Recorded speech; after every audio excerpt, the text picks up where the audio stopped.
Thanks for listening to the Drummers Weekly Groovecast. You can contact the show at twitter.com/DW Groovecast and through Facebook at facebook.com/Drummers Weekly Groovecast. Good evening. I am warning you right now, if you touch my drums, I will stab you in the neck with a knife. Ain't a bucket. Ain't a bucket. Mom! Take it easy. Lower it. I'm not gonna lower it. I have to do this now. I don't mind you playing it, but lower it. Everything get straightened out? No, we had a problem. I mean, we tried to do everything we could. What do you mean? Well, you know what I mean.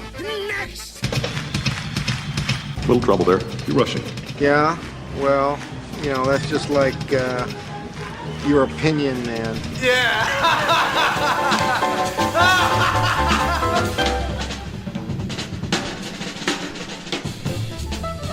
John, do you know what kind of restraint that it took for me to not replace that opening with REO Speedwagon Riding the Storm Out?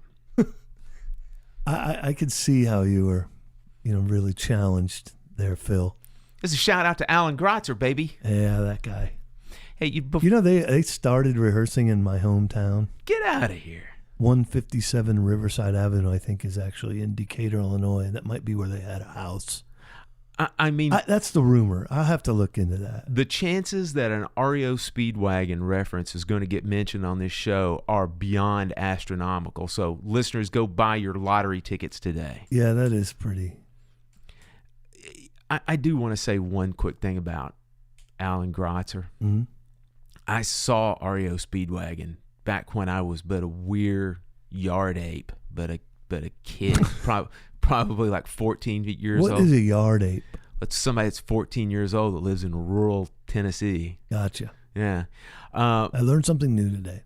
This guy, Alan Grotzer, used to play, I guess, just medium, like maybe 5A style sticks, but he used the butt ends, and what he would do is he would take maybe like 1/2-inch medical tape, and on the bead end of the stick, he would spin tape around it and make almost like a baseball knob. Like a hockey stick. Yeah, exactly. Yep. On the bottom of those sticks. Isn't that bizarre. wacky? I wonder why he didn't just use those rock knockers. Oh, yeah, right. I don't know. He still probably would have put the hockey knob on the end of it. Shout out to my son. I remember natural maple Ludwigs with that guy. Yeah. That was his big deal. He was a Ludwig guy forever. Yeah, I remember that show that I saw him play. Yeah, he played well. Cool. I should know that. I mean, it was like right there in my backyard, but I didn't pay a lot of attention to them. I think I had that live record maybe. Man, that band was huge back in the early 80s. Yeah. So, as a matter of fact, I did see them at the State Fair, which was a big concert, deal for us growing up. And I'm pretty sure I had some girl on my side and didn't pay much attention to the music. State Fair band. Man. Crazy. REO Speedwagon. Why I ought to get out of here with that. I had the best intentions of telling everybody that we were safe from the storm. Yeah. And then I just hijacked it with that. That's okay. But we are safe. We didn't have it that bad here either, though. I mean, some people are still without power, but compared to our brethren in the Florida, Keys and the Caribbean, man. Yeah. Thinking about all you musicians, I know it's... To talk about the Caribbean just really quickly, because they're the ones that really, really got it badly. Everybody knows that I was on that cruise, right, or in the middle of the summer, and it yielded one of our finer shows, I feel like. I wasn't there. How could it not be? Point taken. But we hit every one of those islands, or we hit most of those islands that got tremendous damage. Like in particular, the first stop that we had was in St. Martin on the Dutch side, and man, it just got nailed. I think they said 90% of all buildings sustained significant damage on that island.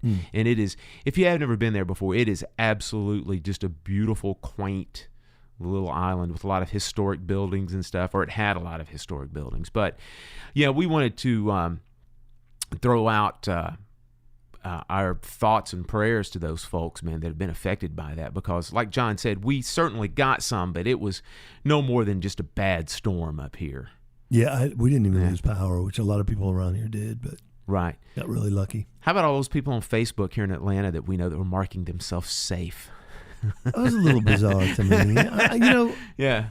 I don't know how they were prompted, which is, I don't know. That was just sort of weird. But I kept thinking about, I have acquaintances with incredible vintage drum collections, kind of strewn throughout that path, and you're just like, oh, what happened? Did anybody lose anything? And haven't heard of anybody, just being wrecked, but you got to figure some people have lost some stuff, and that's always a drag.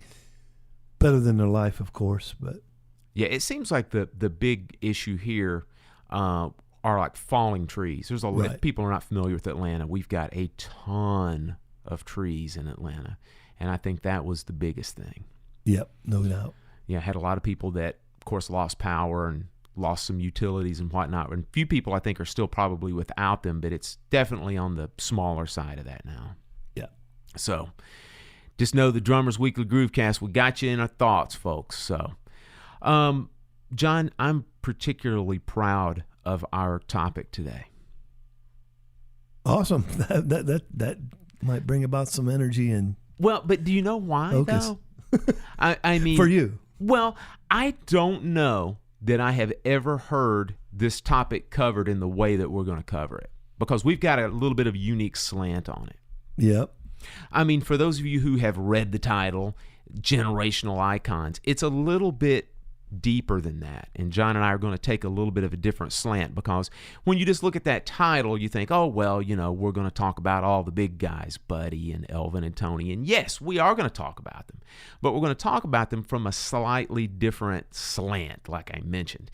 We're going to talk about the influences and the pressures that are put upon mere mortals from these generational icons. Right. I think I sort of spearheaded it by saying not long ago, I'm just really comfortable in the skin I'm in at this point. Right. And went through some really difficult times where not driven at all to be anything like many of the generational icons. And we're talking about, high level drumming. Absolutely. And it's never been my thing, but I said to Phil one day, man, I went through some phases where I was just beating myself senseless. Like, I was in St. Louis when Weckelmania was at its height. Mm-hmm. And it was just, I had no earthly desire to play like that. It's amazing. Of course, nothing but respect for Dave and his work and all that, but would kind of, on occasion, beat myself up. Like, I should have probably gotten a little more of that together, practice more, but you are who you are. Mm-hmm. And so it kind of, you came back with that. Well, there were these icons, decade after decade that people felt pressured to emulate or use this or that and all kinds of stuff. And that's kind of where this sort of came from. It's not just waxing poetic on how awesome they are, but how it affects the drumming community in general. Yeah, it goes pretty deep, because just as you mentioned, aside from the pressures to try to cop what they're doing, there's also some pretty significant pressures from the standpoint of even using particular gear and particular tunings and different things like that these guys have popularized. And then again, you can even get deeper from the standpoint that a lot of these guys also had particular methods of study that they ended up selling as well, like through different method books and videos and DVDs and that kind of stuff. So we want to touch on all that stuff, because I think you and I, came to our particular areas of study and particular areas of major growth pretty much in the same time, in the same time span. And I had a couple of little unique stories about that. And like one thing that it'll illustrate pretty well what we're talking about here was when I was in undergraduate and graduate school, Weckl was the hot fusion guy, and Jack DeJohnette was the man when it came to doing straight ahead stuff. And everybody was really influenced by those different records. Of course, with Weckl, it was Chick Corea Electric Band and Acoustic Band. And with DeJohnette, it was either Keith Jarrett's Trio or all of those different solo albums that he played on, including his own records, but he also played on the Brecker solo stuff. And, of course, with all the horn players, that was huge. Matheny 8081 was a big one. Correct, yeah. That people like locked into. Absolutely. Yeah. And where things go awry is essentially I love both of those players. Mm-hmm.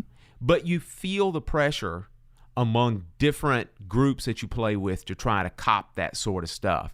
And it gets to the point to where you start doing it sometimes even when you don't necessarily need to do it. And I can very distinctly remember getting calls to play, we'll call them casual jazz gigs, cocktail style stuff.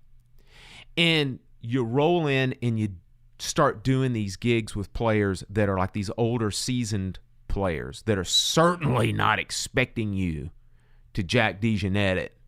Right. And then all of a sudden they're like, give this kid a 4. And then all of a sudden here comes the organic playing where the bar lines start going all over the place, and then you see heads start to explode, on the other side. And that is something that really happened. That's something that happened that I was a part of that, chalk it up to inexperience in youth, but that is the primary example. Yeah. For me, it was more just not having technique and, any desire to practice that those pressures were, when I think about it, I rarely was put in a position where I was expected to do that. Even at ground zero, if you will, in the Weckl thing, just that phase we go through where we're like, man, what am I doing? I'm so lazy. I should be on top of this. And that's a weird trip, man, because I have no desire to do that. But then sometimes felt pressure to, more than anything, just beat myself up over it. That's a strange thing. And I know a lot of people go through that. Sometimes I don't even know if you realize it. I agree. And I mean, there are times that you might play with people that you respect and you hear them talking about that sort of thing. Man, did you hear Weckl on this? Did you hear DeJohnette on that? Did you hear Colaiuta on this? And then there's that subtle, very subtle kind of pressure as far as like, maybe I should start kind of copping that kind of a thing with this guy since I respect him and I want to kind of give him what he's hearing. That sort of thing. And an even more direct thing that used to happen to me was in, again, undergraduate and graduate school, I would get called on to play on different people's recitals. Mm-hmm. So you'd play on some saxophone player's recital, and he starts, putting out the stuff from the Michael Brecker solo albums, like Nothing Personal and different tunes like that. That's DeJohnette all over it.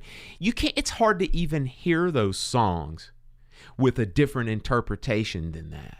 Oh, yeah.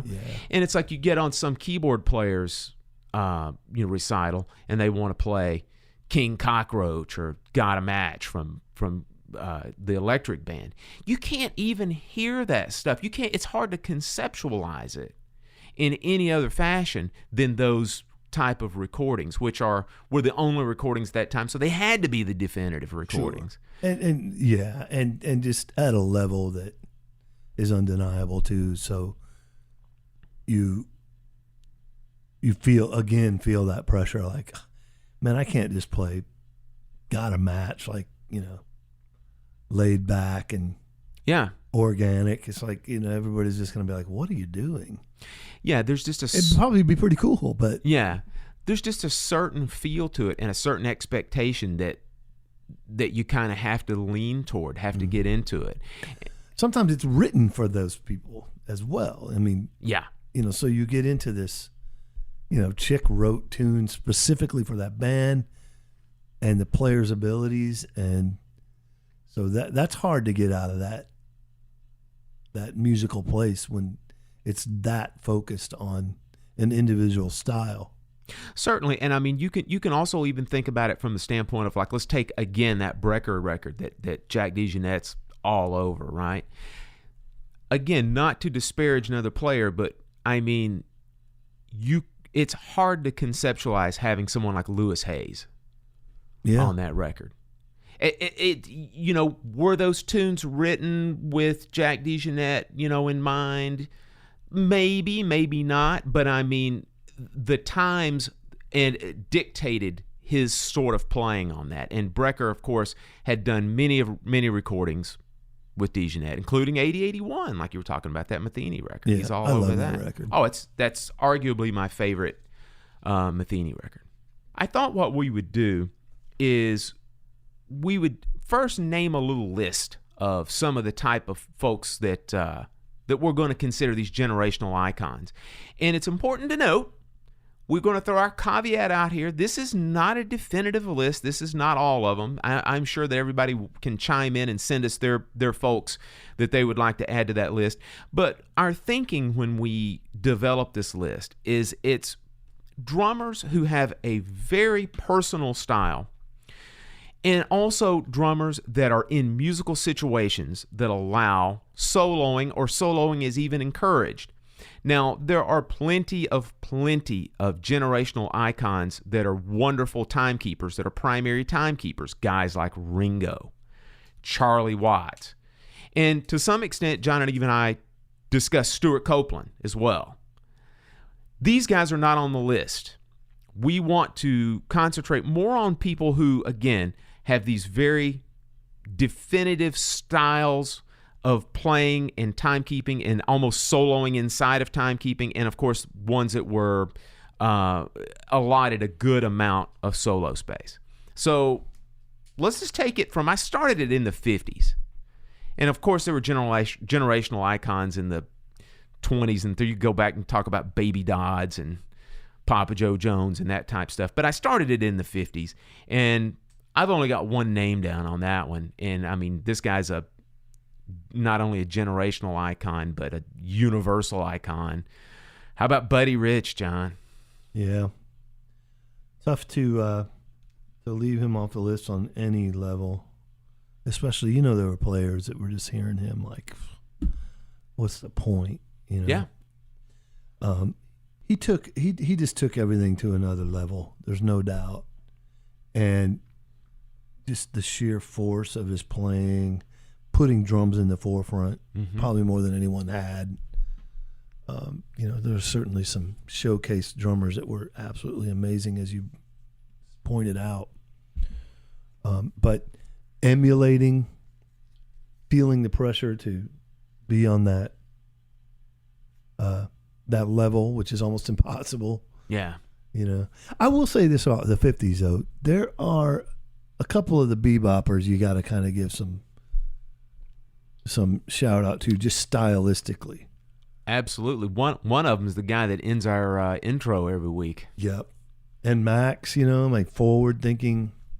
So there was some of that. I don't want anyone to lose sight of the fact that we realize, there's, as far as emulating, there was something, but in the sheer, like, almost crippling way. Yeah. We're talking Buddy, because, if you listen to Philly Joe, if you listen to Max, you can break it down and really get into the musicality of it, where sometimes with Buddy it was just muscular and macho and just blazing. So yeah, all those guys you just talked about also heavily rudimentally driven. Yeah, that's true. In what they played. Max maybe even a little bit more to the compositional side of the soloistic type stuff.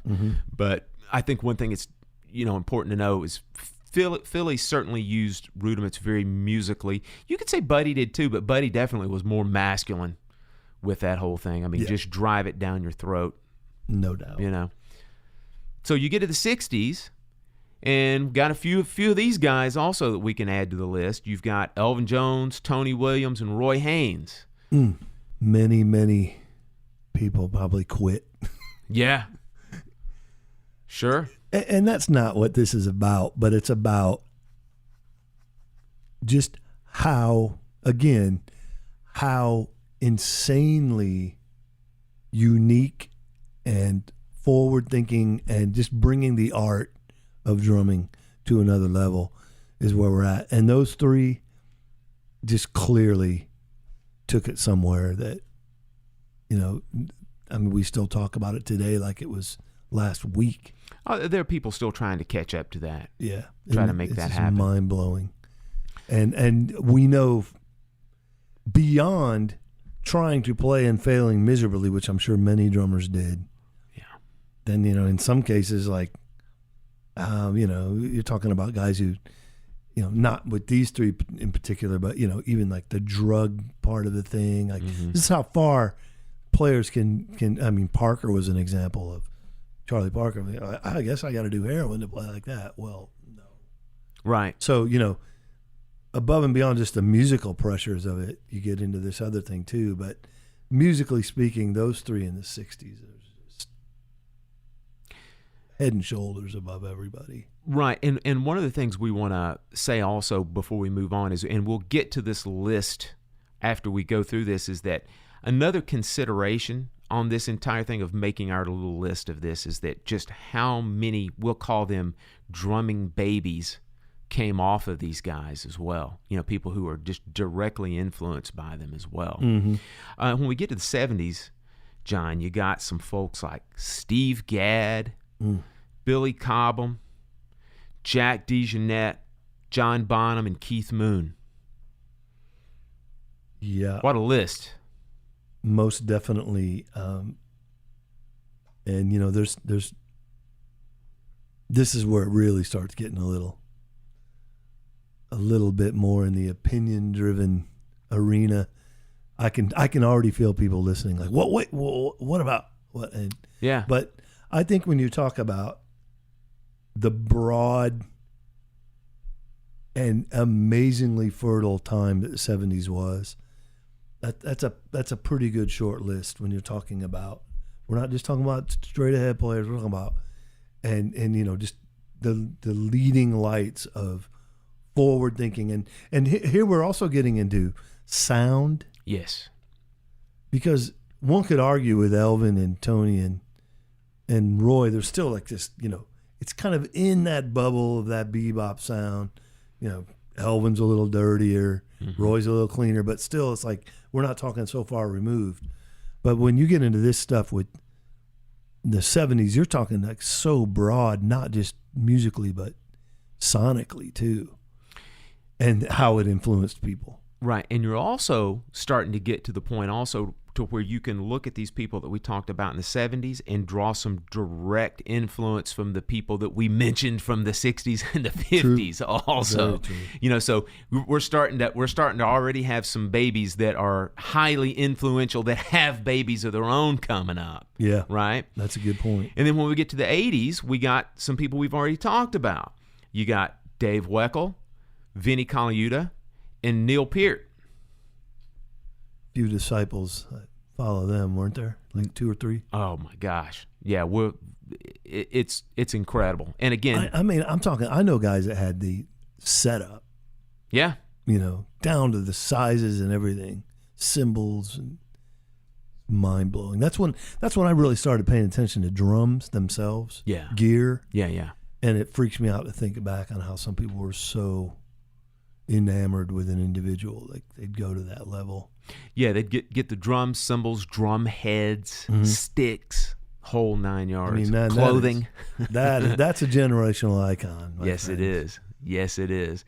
And then when you get to the 90s, something kind of interesting happens on this.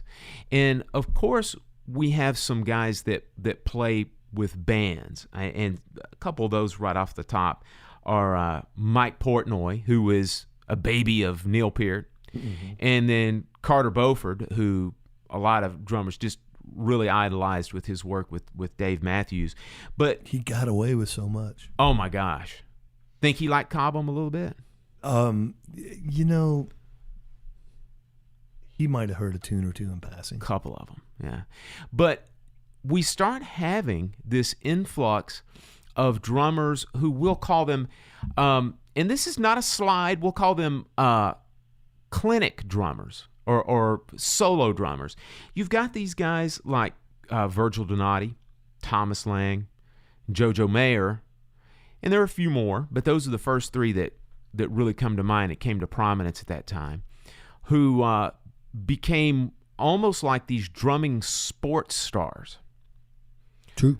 And I mean, they have an incredibly loyal following and have influenced a ton of people. Understandably so. You know, talking about next level, some of the technique stuff and the independent stuff you're getting into. You know, there's going to be a faction of drummers that are fascinated with that challenge. And these guys, when you talk about clinicians, some people are like, wait, well, I saw Virgil in this. Well, look, come on. Their exposure and their bread and butter were definitely more on that clinic side of things. Mm-hmm. And, man, it brought out some amazing, new technique and approach and gear and everything. So, when you're talking about icons, you're talking about, again, guys who are kind of changing the game a little bit. And on the independent side, though plenty of these guys we've talked about had amazing independence, you're getting almost more into the scientific and, the athletic side of things at this point. It's really unbelievable where the technical and the independence aspect of things went in the 90s. Yeah. Because if you really sit down and think about it for a minute, if you go back and you look at pretty much the standard bearer, the hallmark of just overall technique, Buddy Rich is way up there, right? He pretty much held that torch for decades, right? And then you saw Weckl and Caliuta take it and maybe further it some, right? And then all of a sudden in the 90s, you have somebody like, and let's take Jojo Mayer for a second. Did it ever occur to you that there could be technique to the level that he has perfected? It never occurred to me that could actually happen, the things that he does with his hands and with his feet pedal-wise. It's absolutely astounding. Is it something that you could use in the most practical of settings? Maybe not. It's the kind of thing that Jack Bell talked about just having like technique headroom. Mm-hmm. But I mean, it's really impossible to fathom that kind of technique prior to seeing him do that. Well, what's really even more fascinating to me is there are kids out here pulling that together. I have a student that can do some of the Jojo Mayer stuff, some of that real fine motion push-pull things with the fingers. That's absolutely incredible. Yeah, absolutely incredible. That's what these guys do, though. Yeah, they spawn these, kids that are like, man, I got to get that. I got to figure that out. And you're going to have a percentage of players that are that driven. Well, which leads us to the 2000s of where you came up and you said, man, that was the decade and really coming to the forefront of gospel chops. Brilliant call, Mr. C. Yeah. You're talking about the wicked combination of Weckl's advanced linear thing combined with the independence of these clinician type guys. Mm-hmm. And then the best of the best, undeniably great feel and limitless ability to somehow end up on one. Yeah, and it's crazy. Limitless opportunity almost. That's a good to be point. able to play that style as Encouraged. well. Encouraged, correct. I've seen video where I don't remember who it was. It might have been Chris Coleman. It might have been somebody, definitely a name guy, was playing behind an artist, and it was weird how they were almost like in a pit, if you will. Mm-hmm. And there was this big stage where the star was up there and doing it and whatever. They're kind of back in this pit, so there was these 5 or 6 guys standing behind this drummer because they weren't seen by the audience, maybe, or whatever. And they are hemming and hawing and cutting up with every fill, like it was just entertainment and egging him on. And it was almost like this dude, he kept throwing stuff at him. Yeah. And they just bust out, cracking up and doubled over and flipping out and high-fiving. And it was just like, this dude is just endless vocabulary. But like you pointed out, man, they came up in an environment where there was no rules, there was no harnessing. It was encouraged. And so when you have an environment like that and it spreads, in that church culture, you're just gonna have these kids coming up like gunning. Yeah. Hey, I gotta outdo this guy and that, and then look what it bred. I mean, this, granted, there's a lot of these kids out there that are not quite where a Chris Coleman might be, right, and falling on their face, but nonetheless, there's plenty of people out there right now that are really playing at a level that's just beyond belief. It absolutely is. And it's encouraged, which is, we came up in a time where it was almost like, look, man, yeah, you need to keep it in the pocket, dude. I don't want to hear all that. What my favorite phrase, that's great, but can you keep all that mess on 2 and 4? I think that's the funniest thing I've ever heard. You ever think of that cartoon also? It's the 2-panel cartoon where the one drummer's playing all the notes. You can see the notes flying over his head, and there's a guy that's going to hire him that's standing there, and he goes, hey, that's really great. And then it goes to the next panel, and it's a kid just going, boom, bap, boom, boom, bap. And the same guy says, you're hired. Yeah, we were definitely from those circles. Yeah. But, man, it is mind-blowing what some of these guys are playing now. And just, what always fascinates me, too, is the level of trust that they have gained. Yeah, that's with true. The players playing with them. Because, man, I mean, think about that. Just going off the deep end. And these guys are like, yeah, man, I got it. Here we are. 1. Oh, okay. Yeah, it's very much the old concept of, standing out on a limb and sawing it off, with the other hand, and then being able to land on the next limb. Incredible. Is very much what it's like. And I thought we'd finish it off with someone of the present that is well on his way, if already not a generational icon, that seems to be mentioned in every magazine, every podcast. Although I'm going to say this might be the first time that he's been mentioned on our show, and that's Mark Guiliana. Yeah. Guy is definitely thinking outside the box.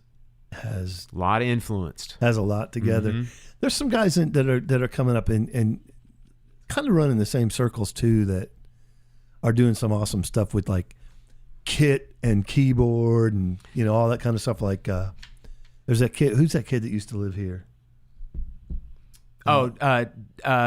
D'Antonio Parks. Right. Yes. Yeah. That dude. And there's a kid on the West Coast. There's another guy named Nate Wood. Yeah. That's doing some amazing stuff. So there's this little circle of players that are kind of coming out of that. And Mark is definitely leading the way, but I think it's D'Anthony Parks. That's it. That's what it is. Yeah. He's doing some incredible stuff. And so there's what's that video, that Knower band going around right now, that guy? Yeah. West Coast dude, he's doing some neat stuff. Anyway, man, again, forward thinking, why would we be surprised that isn't happening?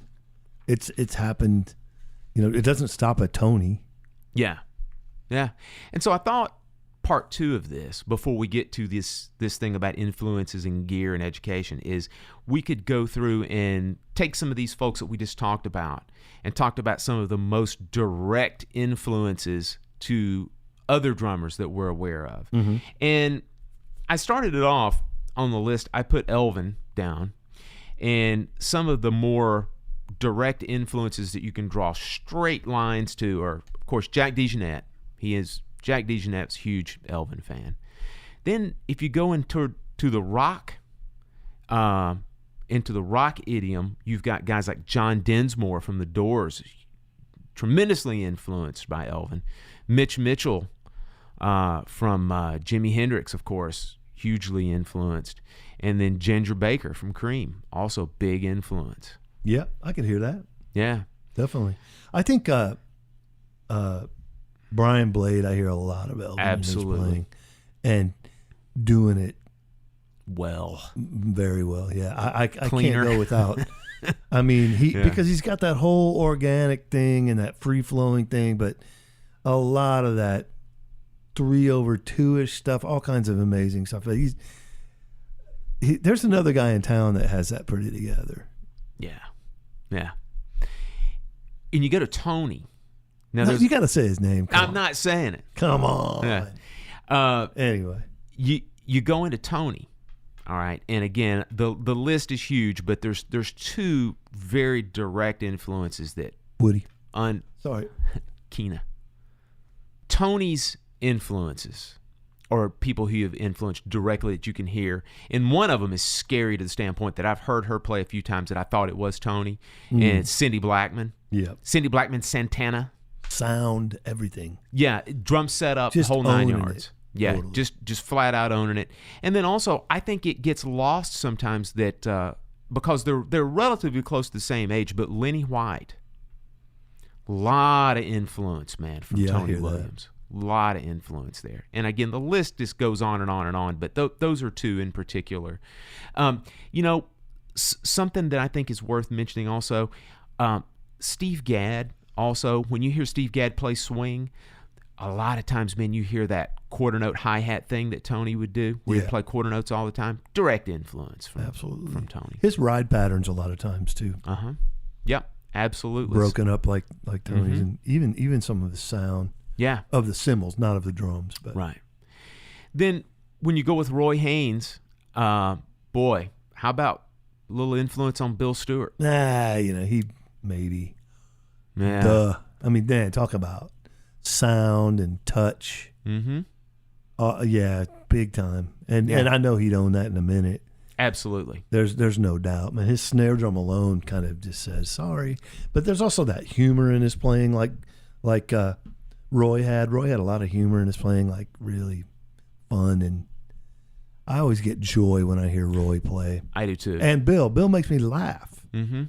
I know. And the other person I was going to throw in there also, who's another contemporary of Bill's, and I sometimes can hear a lot of Bill's influence on this guy and vice versa, is Ari Honig. Mm-hmm. I can hear Roy and Ari Honig as well. Yeah, I see that. Clean and Yeah. yeah. Yeah.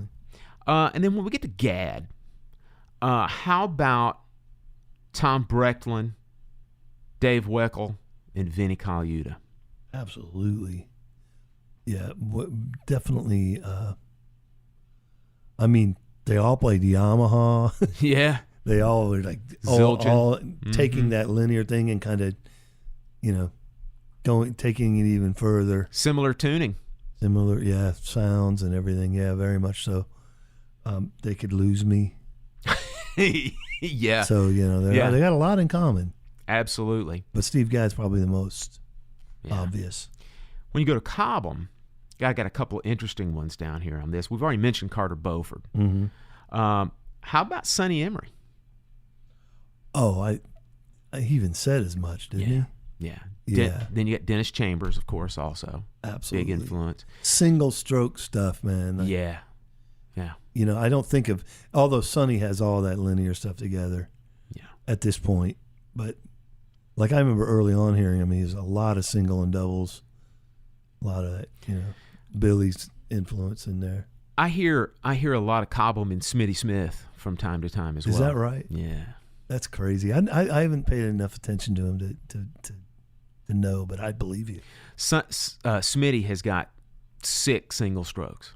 I believe that. I think Smitty is a good combination of Cobham and Tony in a lot of ways. I think there's a lot of that in there, especially when you hear Smitty play more fusion-y kind of stuff. When I hear him play with like Steve Coleman in the Five Elements stuff, I hear a good bit of some Cobham creeping in there.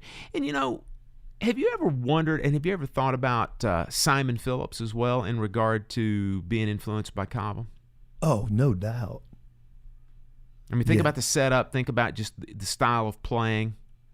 Yeah, oh, definitely. His multi-tom fills are absolutely influenced.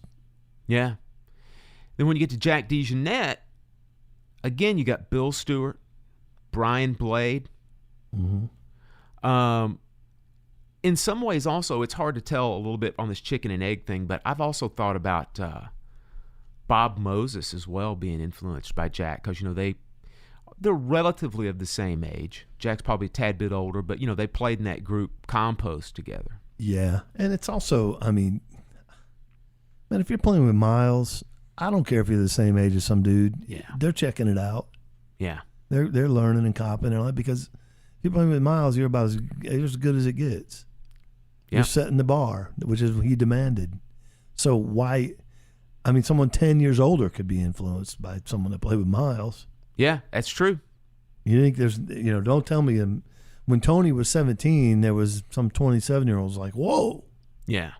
It definitely happened. When you get to Weckl, who we've talked about, one of our huge generational pressures and influences, you got the self-admitted clone, Zach Danziger. Definitely. Cliff Almond is another guy. Mutual friend of yours and ours, Mr. Tom Knight. Woo, I've told Tom several times, I said, man, I think there's been many occasions where you've out-Weckled Weckl. Tom has all that facility and chops, but he's very creative. So he wasn't just rehashing. He's funky, man. Plus, he can break boards without a shirt on. And sound like $1 million. Oh my God, his voiceover. We need to have him on the show just so he can talk into a microphone. You know. And then, John, you very wisely said that you could easily draw a direct line from Weckl to the Gospel Chops guys.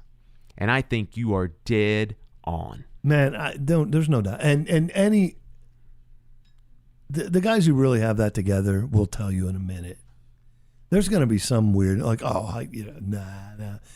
I've seen some people play that game, like Weckl, whatever. It's like, come on, man.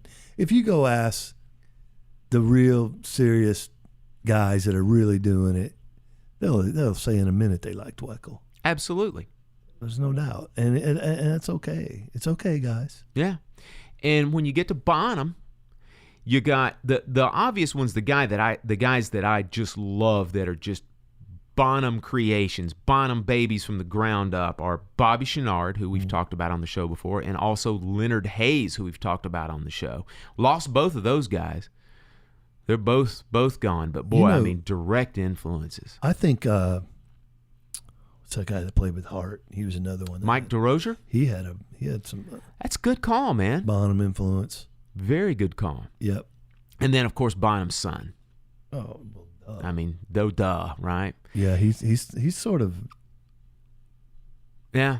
influenced by his dad a little. I mean, and we could sit here and we could talk about all the hard rock drummers from the 80s and whatnot, but the reason that we chose those guys that we talked about in particular is that, again, these are guys who owned it, made no bones about it. Right. They used the big open bass drums, huge Ludwig drums, the whole 9 yards. They just owned it. But and especially in the Chenard and Hayes thing, like, that feel part of it too. Yeah, both those guys could play. Some people man. will dog out Jason. Mm-hmm. Oh, it's not the same, but that's a big part of Bonham's thing that, people get so hung up on his gear Mm-hmm. and his distant sound and all that, but his feel trumped everything. I completely And the agree. real disciples knew that and had that, right? in And my opinion. if you check out any of the Billy Squier stuff that Bobby Chenard's on. It's got a great feel to it. And, and in particular, for those of you who are not really familiar with Leonard Hayes, he was in a band from San Francisco back in the mid-'80s that had a fair amount of popularity called Y&T. And check out, there are 2 records in particular called Black Tiger and Mean Streak that he is just a grooving fool, man. He is Baby Bonham on those records. Just sounds tremendous on it. Two of my favorite records from that hard rock period of the mid-'80s. Really like them a lot. And then while we're in the 80s, we've got to talk about Neil Peart and got to talk about his babies as well. The most obvious ones are Mike Portnoy and Danny Carey of Tool. But another one that I like to throw in there that, again, who just owns it, is Taylor Hawkins from the Foo Fighters. He loves Neil Peart.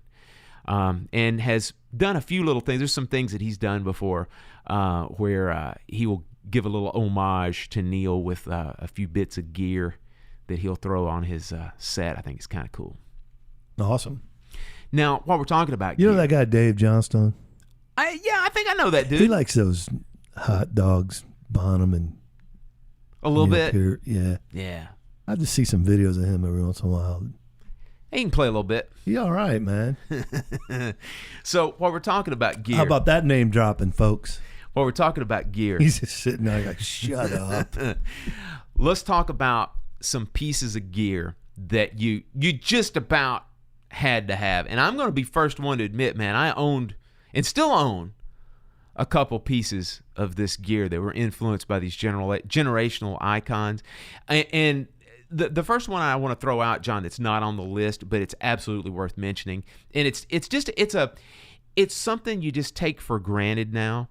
But if you're going to be playing any straight ahead stuff, you got to have some old K's or old K style sounding cymbals. And I mean, does anybody have more just definitive sounding old K's than Tony and Elvin? No, that's a big hunt. Big Hunt? That's the pinnacle.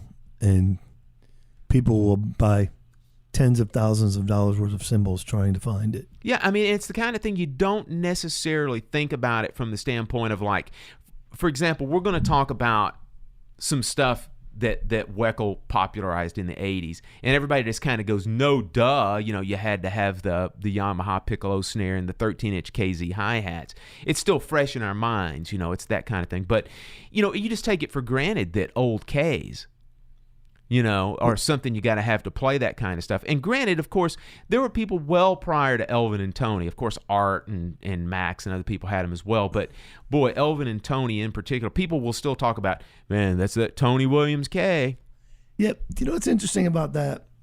I thought about this, and we may have even talked about this, but what's really funny about, you're talking about especially the guys in the 50s, and, of course, Tony and Elvin, but a lot of times they weren't old cymbals, and we think they got to be aged and they got to be buried and all this.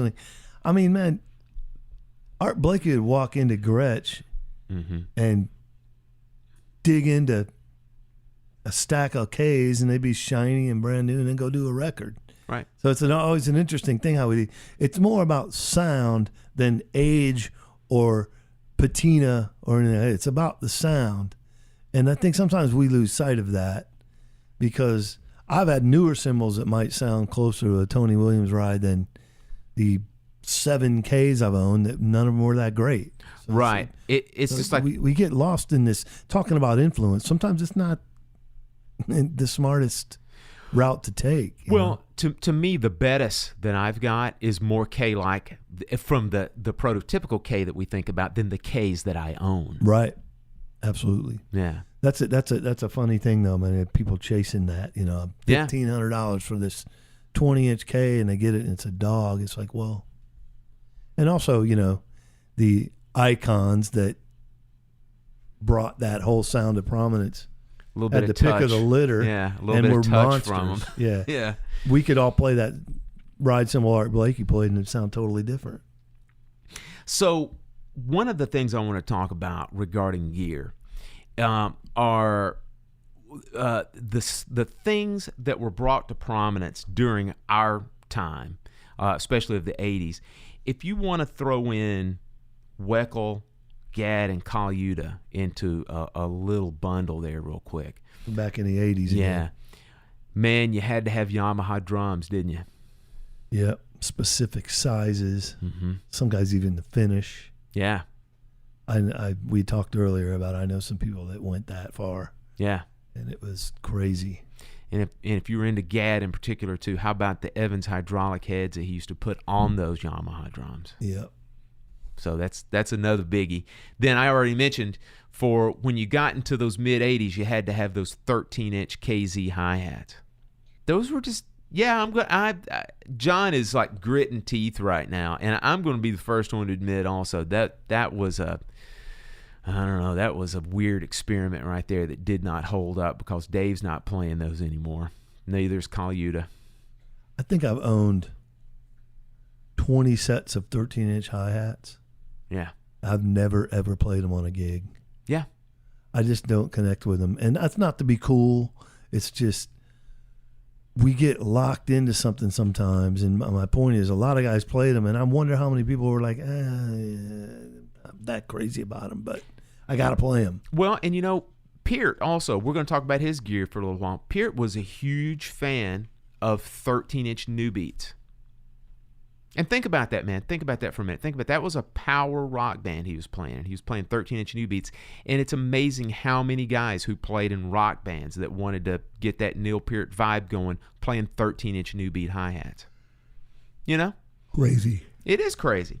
And then also, if you want to take it to the most ridiculous level, Dave Weckl had drum shoes. I knew guys that bought the Weckl drum shoes. I know you did too, John. Not own them, but I know you knew people that had Weckl drum shoes. I bought them and then made my girlfriend wear them because I had this weird fetish for drum shoes on girls. I feel like that might make the best of 2017, what you just said there. Yeah. Oh, God. They're kind of Capezio-like looking shoes. Almost like ballet slipper looking kind of things. Yeah. Let's keep going. Okay, let's talk about Bonham. Thank you. Bonham had a ton of gear-related baby stuff that came out. Of course, I mean, he was just iconic with the large Ludwig drums, wide open bass drum, big old Paiste cymbals, huge cymbals, just big. Everything was big, and wide open. Two things. Yes? There is a replica kit, besides people trying to chase down the real thing. That tells you his influence right there. Mm-hmm. A replica drum set. Both in the green sparkle and the Vistalite, amber Vistalite. Yeah. And his cymbals for a long time weren't all that big, comparatively speaking, to where kids are these days. Yeah. Which you'd think. But I look back, I'm thinking back, I'm like, his crashes weren't necessarily like, now we got dudes that are playing like, I got 422s. Right. That kind of thing. But I think his influence, cymbal-wise, way more than size, was brand. Oh, this Paiste. Yeah. Because they weren't, think about before Bonham, it wasn't, that wasn't on the tip of everybody's tongue. That's true. And, just as a little bit of a historical... It's kind of a one cymbal world. Yeah, historical document. If anybody wants to do a little investigation, a little bit of our drumming anthropology, it's not that hard to find. Go on Google and put in Bonham's Paiste list.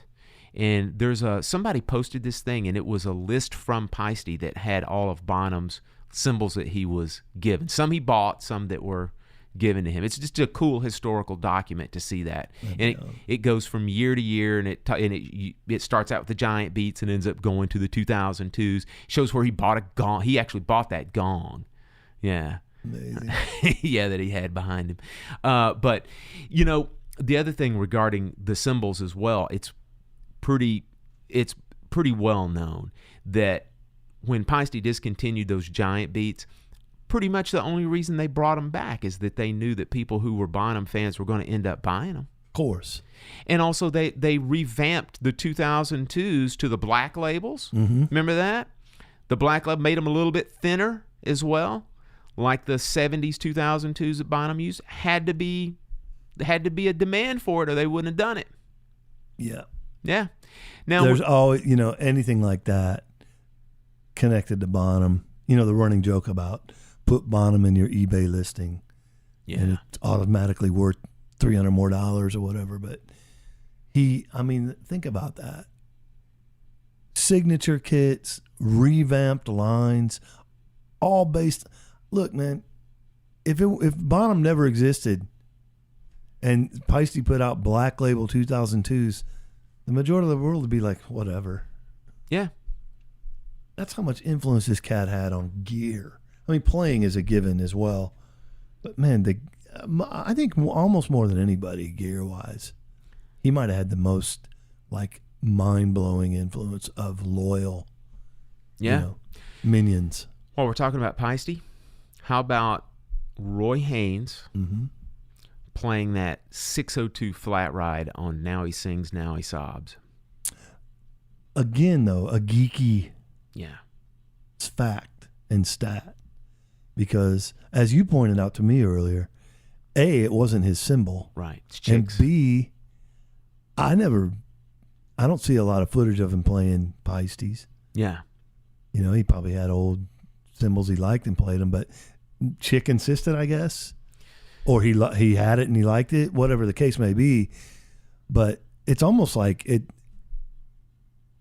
was an influence by word of mouth as opposed to the visual aspect of it, which is fascinating. Right. It was that album was such an influential album that, people who wanted to get that kind of contemporary piano trio sound, something that was just a tad different from the piano trio stuff that was in the past, hey, go with a flat ride. Yeah. And, Roy, I saw Roy back in the 90s, and he was playing a flat ride. I think it was a Zildjian at that time, but he was still playing flat ride. So he kept a flat ride off and on, forever.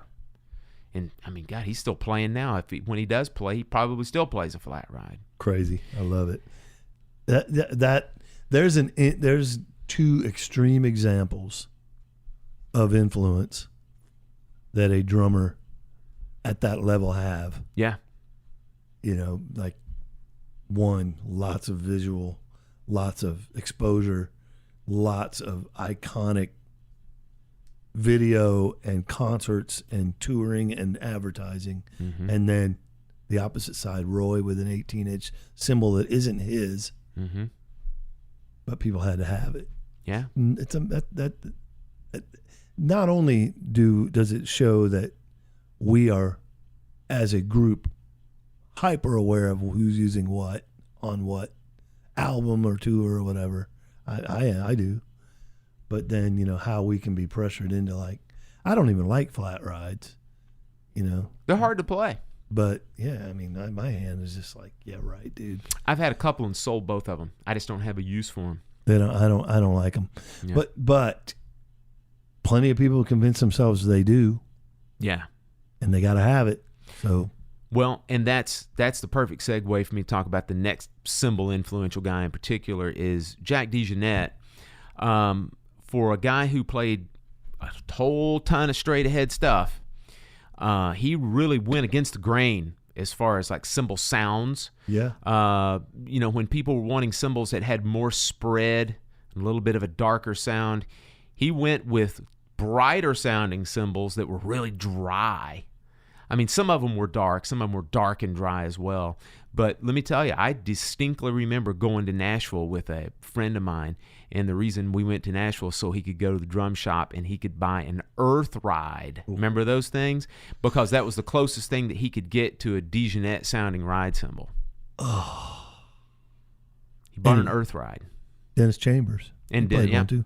Mm-hmm. Yeah, that's just someone that just is in a different world. Jack's he's hearing and thinking of things that we're not, and then in turn leading the way to people chasing that. Flat ride. The other thing that, who else comes to mind is Gottlieb. Oh, And don't get me started on that guy, man. He is one of the most criminally underrated musicians on the planet. Mm-hmm. I will say one thing, and then I will step off my flat ride. I'll step off my soapbox, and essentially, it's the style of playing that he created in the Metheny group. In my opinion, is the last significant stylistic advancement that has been made in fusion and in jazz. That's just completely and totally different. And that's it. I think, yeah. I mean, there's always people that are, being creative and doing things like that, but like a complete approach. Mm-hmm. It's hard to argue that.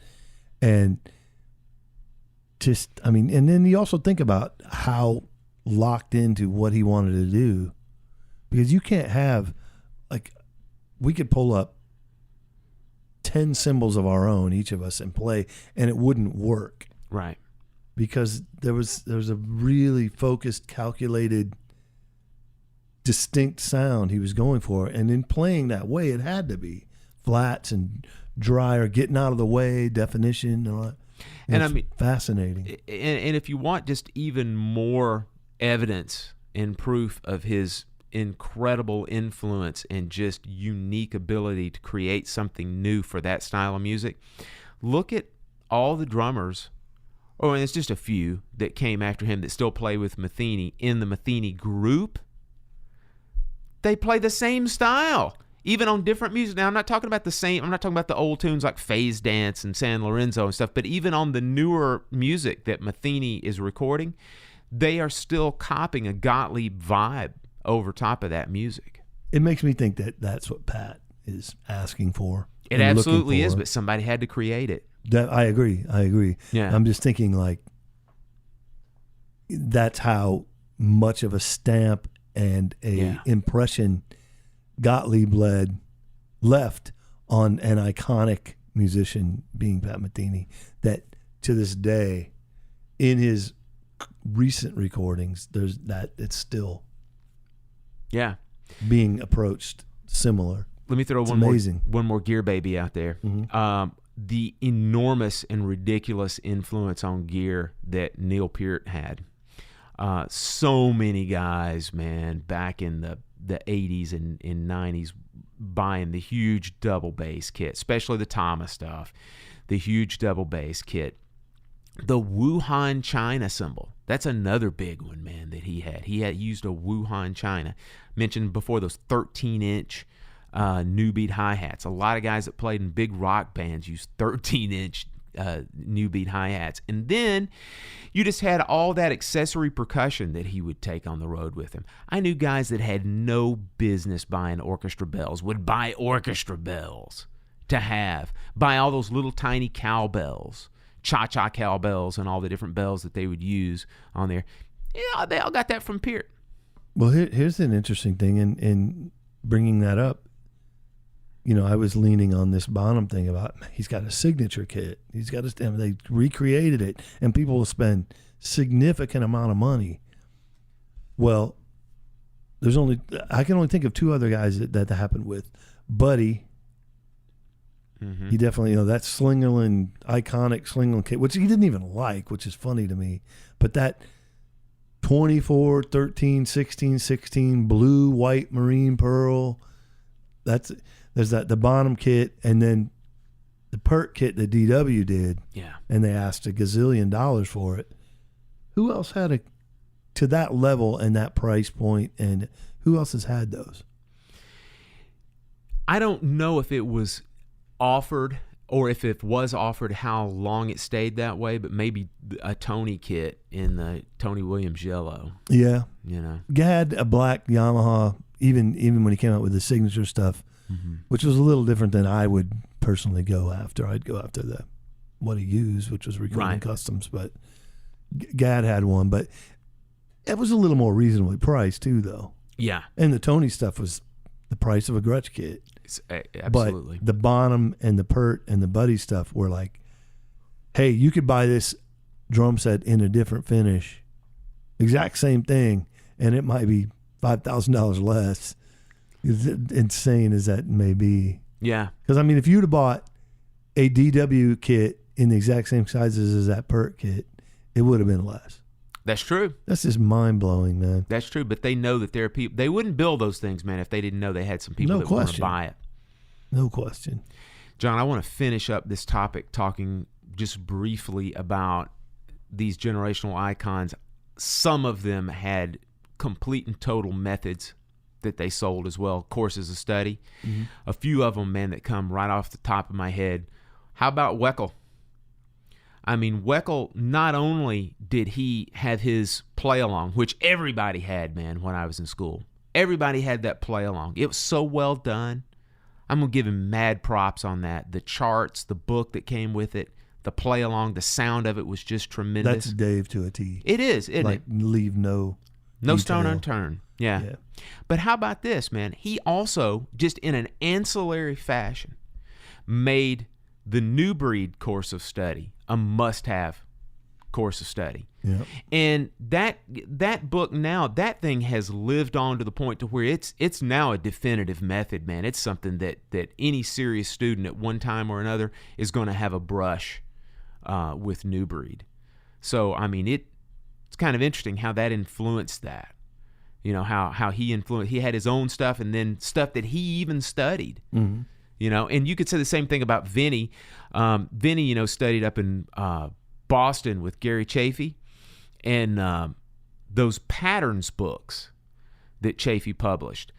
Those things, man, Chafee owes a lot to both Steve Smith and Vinny in particular in popularizing those books as methods of study. Yeah, that's true. There's all kinds of... Never heard of much outside of I know, yeah. The stalwart students of Berkeley. Yeah. That's what I meant to say. But anyway, yeah, they became like mentioned in an interview, or Vinny fawning over this breakthrough he had because of this. Yeah. And then that book just went. And then even if there's not very specific courses or method books to study, you've got just general overall personality traits and just general overall playing traits that guys tried to cop, of course, as well. Mm-hmm. You know, and you've got people like Elvin and Jack DeJohnette in particular, with that whole style of like organic playing and that whole thing of not being so straight up and down in your phrasing. Contemporary phrasing, that kind of stuff. That was all the rage, man, you know, being able to play that kind of stuff and playing over bar lines and organic things that are not necessarily metrically able to notate down, that sort of thing. Just being able to play that and study that was all. That's what got me in trouble a few times going through that. And then, of course, you've also got the different things like Vinny's Odd Times, Billy Cobham's Odd Times, Billy Cobham's Single Strokes, Gadd's militaristic rudimental stylistic things. I mean, those were all things that guys got to study them, be able to play like him. We got to go down that pathway, got to learn that kind of stuff. That's what they did. That's what I'm going to do. So I think all those are different ways that guys have learned how to play that. Then you got all the DVDs and videos that are out now from everybody that have to study that stuff as well. Have to. John, you want to finish up and do our underrated drummer of the quarter, as you like to say? Apparently I have to. What you got? I'm going with a funky Scottish feller named Robbie McIntosh. He was the original drummer in Average White Band. And I had kind of revisited some of that not long ago, and I was like, man, this dude is killing it. And I remember we were laughing.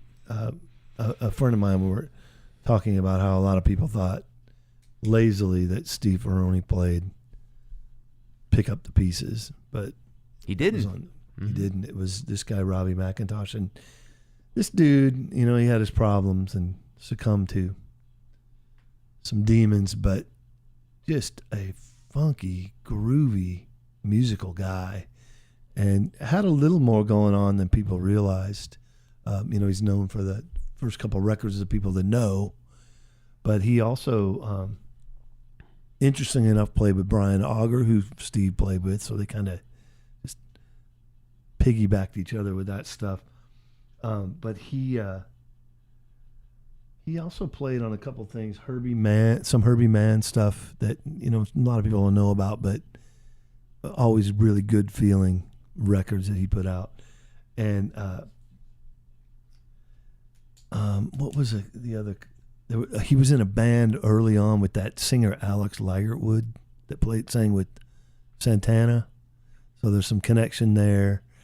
And the coolest thing is he played on some of the Chuck Berry London sessions, which are fascinating, and some of that stuff is really, really good. I love the know. chess stuff, but Yeah.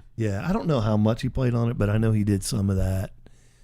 Just a groovy cat, man, that kind of gets overlooked sometimes, and even overlooked in that some people think another person played on one of his biggest contribution to the music by far was Pick Up the Pieces. And listen to that record, man. It's great. And I can see why you think it's Steve.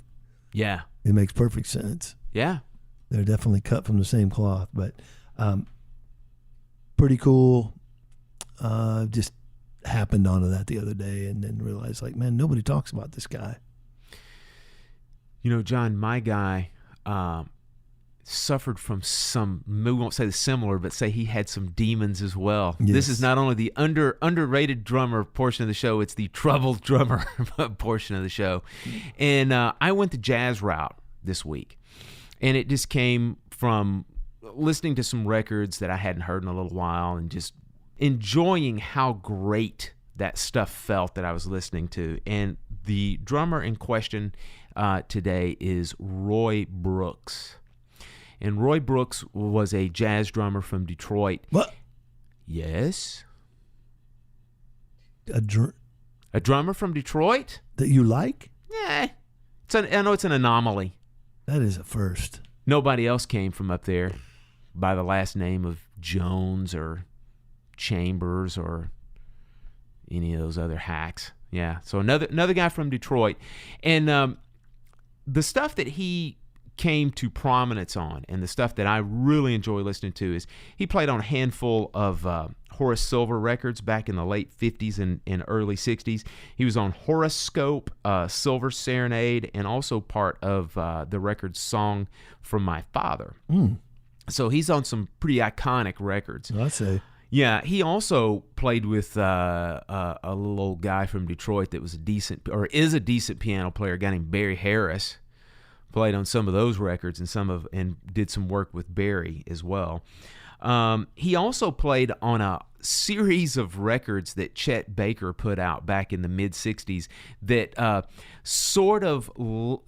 these records were put out in the same kind of a response and the same reason that Miles put out that series of records like Steamin', Relaxin', Cookin', and all that other stuff. Yeah. Miles needed to get out of a record deal, but he owed the company 5 records, and so he did 5 in like 3 days. Knock him out. Chet Baker did the same thing and almost had the same titles as well. Yeah, he had like Cool Burnin', Groovin', Coming On with Chet Baker Quintet, and Roy Brooks was a part of those 5. There were 5 records that were also put out at that same time. They were all done in the same studio over 2 or 3 days. It's a lot of the same guys, man, that are on the Horace Silver stuff, like not Blue Mitchell, but Junior Cook is on there. And so, you know, it's a lot of similar guys. Interesting. Yeah, that are on there. So that's a good set of records to check Roy Brooks out on. And then there's a solo record that he put out in the early 70s that's just this kind of a wacky, kooky, kind of a soul jazz record called The Free Slave. And it's got some really cool stuff on there. It's got some great solo material on there. It's got a lot of those kind of straight 8th note soul jazz tunes. Mm-hmm. George Coleman's on there. Woody Shaw's on there. Cecil McBee plays bass. So there's some just interesting things, man, that are on Watermelon there. Man kind of vibe. Sort of, yeah, but a little more out. Okay. Yeah, that kind of fits Roy's personality. And then also during that same time, it's worth mentioning that he played in Max Roach's percussion ensemble called Maboom. That was a group that was Roy Brooks, Ray Mantilla, of course, Max, and then Freddie Waits played drum set in that group and percussion as well. And then one of the things that Roy was... Joe Chambers. Joe Chambers was in that group as well, sir. And one of the things that Roy came to popularity with is in that percussion ensemble and in a few other different settings as well, Roy played musical saw. Yes. What Musical did he saw. See? Saw? See? He saw what? A saw. He saw a saw? He saw the seesaw by the seashore. But yeah, I don't see it. Go to, if you guys want to do a little bit of drumming anthropology, get on YouTube, search for an interview with Roy Brooks. It's a 1989 interview, and it's has him playing drums, it has him speaking, and it also has him demonstrating and playing musical saw a little bit. So yeah, check out Roy Brooks. And also just wanted to mention that he was a fellow that had his demons as well. He did a little bit of prison time due to some indiscretions that he had. He was hospitalized off and on. Just had a variety of different mental issues that he had. He passed away back in 2005, but his body of work speaks for itself. So check out Roy Brooks. You think he was tripping about the icon setting the bar? Yeah, very possibly I could. know that would have driven me crazy. I mean, he was right behind Elvin Jones. You know? Yeah, every gig he did in Detroit, they'd talk about Elvin. John, let's finish this sucker up. Okay. As we leave the folks for this week, I think we absolutely have to make another one of these announcements that we have to make every so often. It's an unfortunate announcement, but we lost another great. This time again, not a drumming great, but an icon. Boy, an icon, an influential guy of every genre, man. He crossed a whole bunch of different genres. We lost Walter Becker a little over a week ago. And for those of you not familiar with Walter Becker, shame on you. He was half of the team of Steely Dan, half of the band of Steely Dan with Donald Fagen. And we also want to throw out there, shout out to our buddy Lee Falco, who has recently been with and is still with Donald Fagen on the solo tour. Donald ended up having to cancel the rest of his North American dates, not only due to the death of Walter, but also has fallen ill himself. So we want to send some best wishes out to Donald. Indeed. Yeah, and of course the guys that we gotten to know that played with him in the Night Flyers. So big shout out to Lee Falco as well on that. John, anything else you want to say to these folks before we get out of here? Buy the gear you want. Play how you want to play, and enjoy generational icons. But don't be compelled. Just do your thing, man. If you want to be Buddy, that's cool. If you don't, that's okay too. Email us. We're at drummersweeklygroovecast@gmail.com. Interact with us on social media. You can find us on our Facebook page, facebook.com/drummersweeklygroovecast. And you can also tweet to us. Follow us on Twitter. We are DW Groovecast. Tweet to us, twitter.com/DW Groovecast. We love you, love you, love you. When you get a chance, leave us a quick written review on iTunes. We are climbing up the ranks. We're climbing up the charts. Anything you can do for us by leaving us a review, it helps other people find us, listen to the show. Tell people that you love us. Tell your friends. Tell them to listen. Tell them to go find us. Subscribe today. We're available on iTunes, Google Play Podcast, Stitcher, Podbean. Anywhere you find your favorite podcast, you can find us. If you can't find us, shoot us an email. We'll point you in the right direction. Until next week, this is Phil signing off for John. Bye-bye. See you next week. Bye-bye.